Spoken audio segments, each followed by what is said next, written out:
Hi, I'm Parneet Jaggi, and in this video, we're going to be talking about the principal characters of the novel Beloved. Before we have a look at the story and the themes in detail, let's have a brief look at what type of characters and what characters adorn the novel Beloved by Toni Morrison. As we discussed earlier, also, Morrison was a representative of the black community and talked of the injustices that were taking place with the blacks, and even the new laws that were being formed were not actually providing equality and justice to the blacks. So she was one powerful voice who spoke against the racism, who spoke for the blacks, for the women, for the female, and for the humanity at large. So, the first important character and the protagonist of the novel, Beloved, is a self respecting and an independent woman who is extremely devoted to her children. Her name is Sede. Now, she barely knew her own mother, but her motherly instincts are her most striking characteristic in the novel. Unwilling to relinquish her children to the physical, emotional, sexual, and spiritual trauma she endured as a slave at Sweet Home, and she attempts to murder them in an act of motherly love and protection. She remains haunted by this and other scarring events that take place during the course of the novel in the past, which she tries in vain to repress. And we see her as a very powerful, self respecting, uh, and a person who doesn't lose to anything. She shows herself to be still enslaved by the past because, for example, she quickly succumbs to Beloved's demands and allows herself to be consumed by Beloved because there is a memory, there is a killing past which she keeps encountering and which keeps troubling her, and her memories of the cruel acts where she had tried to murder her children and of the brutality she herself has suffered as a slave infuse her everyday life and lead her to contend that past trauma can never really be eradicated. So we see her as a multi dimensional character who has a lot to teach the reader. Then we have her youngest child, Denver, who is one of the most dynamic characters in the novel. Though intelligent, introspective, and sensitive, Denver has been stunted in her emotional growth by years of relative isolation. Then we have the other child, Beloved.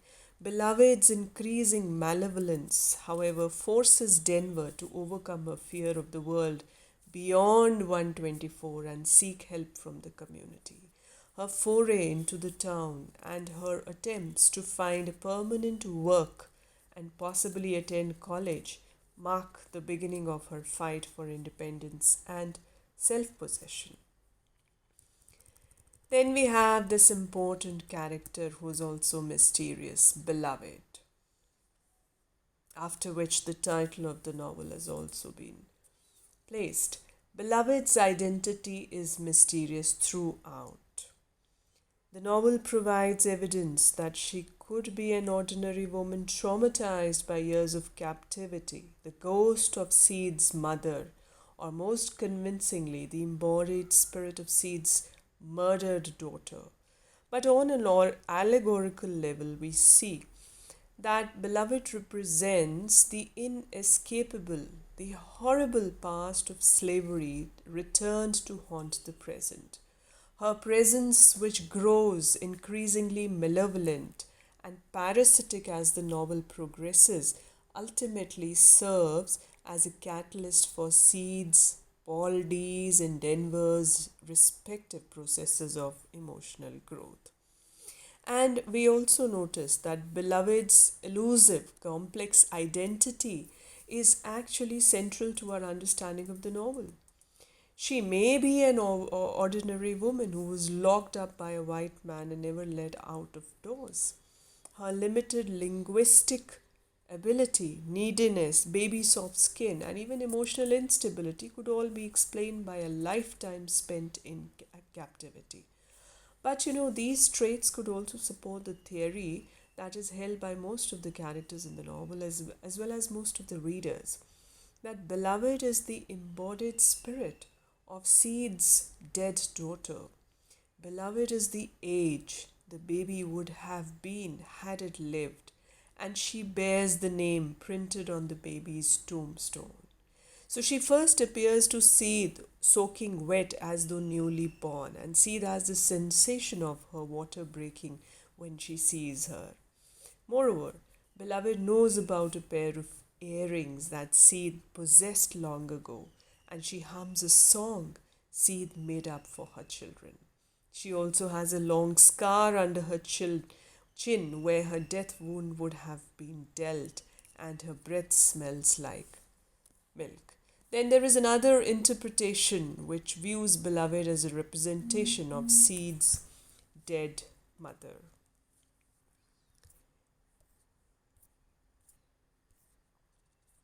Then we have the character Paul D. Now, this is also no less an important character. The physical and emotional brutality suffered by Paul D at Sweet Home and as part of a chain gang has caused him to bury his feelings in the rusted tobacco tin of his heart. He represses his painful memories and believes that the key to survival is not becoming too attached to anything. At the same time, he seems to incite the opening up of others' hearts, and women in particular tend to confide in him. Seed welcomes him to 124, where he becomes her lover and the object of Denver's and Beloved's jealousy. Though his union with Seed provides him with stability and allows him to come to terms with his past, Paul D continues to doubt fundamental aspects of his identity, such as the source of his manhood and his value as a person. Then we have baby Suggs. After Halle buys his mother, baby Suggs, her freedom, she travels to Cincinnati, where she becomes a source of emotional and spiritual inspiration for the city's black residents. Now, what she does is she holds religious gatherings at a place called the Clearing, where she teaches her followers to love their voices, bodies, and minds.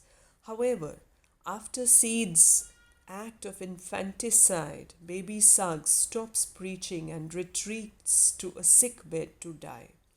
Even so, baby Suggs continues to be a source of inspiration long after her death. In part 3 of the novel, her memory motivates Denver to leave 124 and find help. It is partially out of respect for baby Suggs that the community responds to Denver's requests for support. Then we have this character Stampede. Like baby Suggs, Stampede is considered by the community to be a figure of salvation, and he is welcome at every door in the town. An agent of the Underground Railroad, he helps Seed to freedom and later saves Denver's life.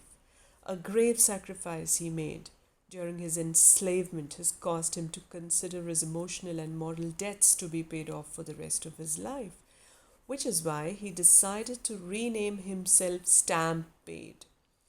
Yet we see that by the end of the novel he realizes that he may still owe protection and care to the residents of 124.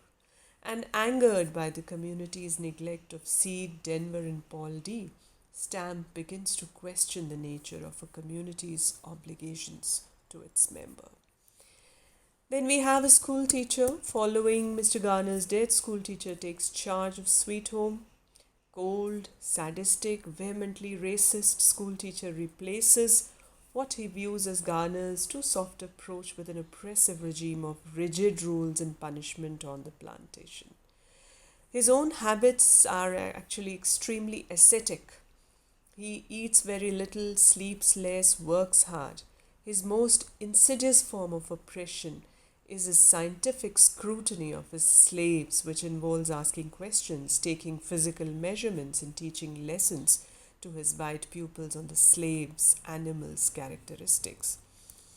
So, we also have other minor characters like Halle, who is Said's husband and baby Suggs' son. Halle is generous, kind, and sincere, very much alert to the hypocrisies of the Ghana's benevolent form of slaveholding.